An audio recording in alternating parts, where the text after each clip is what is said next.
ఆంధ్రప్రదేశ్ అడవుల్లోకి వెళ్దాం. నాగరికతకు చాలా దూరంగా శతాబ్దాలుగా ఎవరి కంటా పడకుండా దాగి ఉన్న ఒక రహస్య ఆలయముంది. ఈరోజు మనం ఆ అద్భుత ప్రదేశం యొక్క కథను తెలుసుకోబోతున్నాం. దాని రహస్యాలను ఒక్కొక్కటిగా ఛేదిద్దాం. ఒక్కసారి ఊహించుకోండి, దట్టమైన అడవి, చుట్టూ ఎత్తైన కొండలు, వాటి మధ్యలో ఎవరికీ తెలియకుండా దాగి ఉన్న ఒక పవిత్ర గుహ. అక్కడ కొలువైయుంది శ్రీ గుబ్బల మంగమ్మ తల్లి. మనమిప్పుడు చేయబోయేది కేవలం ఒక ప్రయాణం కాదు, ఒక పురాణ గాథలోకి అడుగుపెట్టడం లాంటిది. రోడ్డెక్కడైతే అయిపోతుందో అక్కడే మన అసలు ప్రయాణం మొదలవుతుంది. ఈ గుడికి చేరుకోవాలంటే ఏకంగా 7 కిలోమీటర్లు కఠినమైన అటవీదారిలో నడిచి వెళ్ళాలి. ఇది కేవలం నడక కాదండి, విశ్వాసంతో చేసే ఒక సాహసయాత్ర అని చెప్పాలి. సరే, ఇంతకీ ఆ అడవిలో ఆ ఆలయం ఎందుకంత ప్రత్యేకం? అది కేవలం ఒక పుణ్యక్షేత్రమేనా, లేక అంతకు మించి ఇంకేమైనా ఉందా? ఇప్పుడు చూద్దాం. ఇక్కడొక అద్భుతం జరుగుతోందండి. ఈ గుహ పైనుంచి నీళ్లు ఎప్పుడూ నిరంతరాయంగా ప్రవహిస్తూనే ఉంటాయి. ఎండాకాలం వానాకాలం సంబంధం లేదు, ఆ నీటి ధార మాత్రం ఆగదు. ఆ నీళ్లు అసలు ఎక్కడ్నుంచి వస్తున్నాయో ఇప్పటికీ ఎవరికీ అంతుపట్టని రహస్యం. ఇక పదండి, ఆ పవిత్ర గుహ లోపలికి వెళ్దాం. అసలక్కడ కొలువయ్యున్నది ఎవరు? ఆ ఆలయానికి అంత విచిత్రమైన పేరెలా వచ్చింది? ఆ పేరు వెనుక కూడా ఒక సహజమైన కారణం ఉంది. గుహ లోపల రాళ్ళు ప్రకృతి చెక్కిన శిల్పాల్లా గుండ్రంగా గుబ్బల ఆకారంలో ఉంటాయన్నమాట. అందుకే అక్కడ వెలసిన అమ్మవారిని భక్తులు అంత ప్రేమగా గుబ్బల మంగమ్మ అని పిలుచుకుంటారు. ఇక్కడ కేవలం మంగమ్మ తల్లి మాత్రమే కాదు, 3 దేవతల శక్తి కొలువై ఉందని నమ్ముతారు. స్థానిక కథల ప్రకారం మంగమ్మ, గంగమ్మ, ఇంకా నాగమ్మ, ఈ 3 అమ్మవార్లు ఇక్కడ కలిసి స్వయంగా వెలిశారు. అందుకే ఇది ఒక శక్తివంతమైన త్రిశక్తి క్షేత్రం.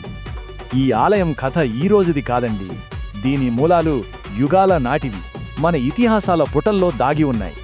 ఇప్పుడు మనం ఆ కాలపు అడుగుజాడల్లోకి ప్రయాణిద్దాం. చూడండి, ఈ ఆలయ చరిత్ర త్రేతాయుగం నుంచే మొదలైంది. ఆ తర్వాత రామాయణం, మహాభారతం, ఇలా యుగయుగాలకు ఈ ప్రదేశం సాక్షిగా నిలిచింది.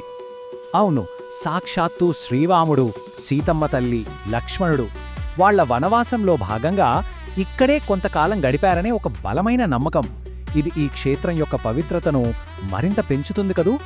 కేవలం కథలే కాదు, వాటికి ఆనవాళ్లు కూడా ఉన్నాయంటారు.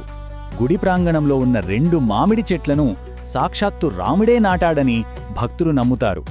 అంతేకాదు, ఒక పెద్ద బండరాయి మీద ఉన్న భారీ పాదముద్రలను మహాబలుడైన భీముడివని కొలుస్తారు.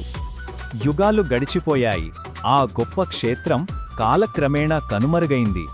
కాని 1000 ఏళ్ల తర్వాత ఒక సాధారణ గ్రామస్థుడికి వచ్చిన కల ఆ అద్భుతాన్ని మళ్లీ ఎలా ప్రపంచానికి పరిచయం చేసిందో చూద్దాం. ఆశ్చర్యంగా ఉంది కదూ. ఇంతటి యుగాల చరిత్ర ఉన్న ఈ గుడి మనందరికీ తెలిసింది కేవలం 55 ఏళ్ల క్రితమే. అంటే ప్రాచీనతకు ఆధునికతకు మధ్య ఉన్న ఒక అద్భుతమైన వారధి ఈ ఆలయం. దీని వెనుకొక అద్భుతమైన కథ ఉంది. కరాటం కృష్ణమూర్తి అనే వ్యక్తి వెదురు కోసం అడవిలోకి వెళ్ళినప్పుడు అతని ఎడ్లబండి ఉన్నట్టుండి ఆగిపోయింది. ఎడ్లు ఒక్క అడుగు కూడా ముందుకు వేయలేదు. ఆ రాత్రి ఆయనకి కలలో మంగమ్మ తల్లి కనిపించి తాను ఎక్కడుందో చెప్పింది.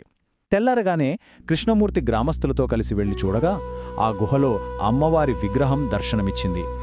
అయితే ఈ ఆలయం మళ్లీ కనుగొనబడక ముందు ఇన్ని 100 ఏళ్లుగా దాన్ని ఎవరు కాపాడారు? ఆ పవిత్ర వనానికి అసలైన సంరక్షకులు ఎవరు? వాళ్ల కథ ఇప్పుడు తెలుసుకుందాం. ఈ అడవికి ఆత్మబంధువులు కొండరెడ్డి గిరిజన తెగవారు.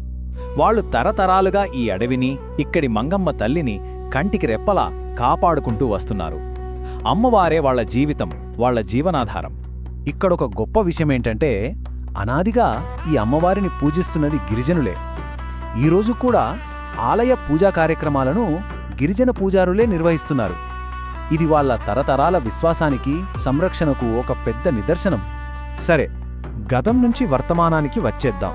ఇప్పుడు ఈ ఆలయం ఎలా ఉంది, 1000 మంది యాత్రికులను ఎలా ఆకర్షిస్తోందో ఆ పవిత్ర ప్రదేశం యొక్క ప్రస్తుత ముఖచిత్రాన్ని చూద్దాం.